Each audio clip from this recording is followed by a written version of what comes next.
কেউ শুধু খেলা দেখে, আর কেউ এই খেলাটাকে হৃদয় দিয়ে অনুভব করে।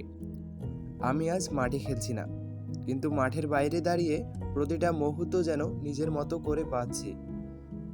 ক্যামেরার লেন্স দিয়ে যখন দেখি তখন বুঝতে পারি এই খেলাটা শুধু বল আর গোলের মধ্যে সীমাবদ্ধ না।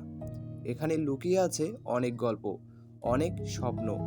ওদের প্রতিটা দৌড়, প্রতিটা লড়াই মনে হয় যেন নিজের সাথে একটা যুদ্ধ। হার মানার ভয় নেই, আছে শুধু এগিয়ে যাওয়ার চেষ্টা।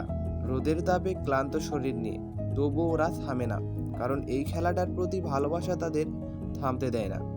একটা সুন্দর পাস, একটা নিখুঁত শট, আর যখন গোল হয় তখন শুধু স্কোরবোর্ড না, হাসি ফুটে ওঠে সবার মুখে। আবার কখনো ভুল হয়, সুযোগ মিস হয়, কিন্তু সেখানেই শেষ না, সেখান থেকেই শুরু হয় নতুন করে লড়াই। আমি শুধু ভিডিও করছি না, আমি এই মুহূর্তগুলো ধরে রাখছি, যেগুলো একদিন স্মৃতি হয়ে থাকবে।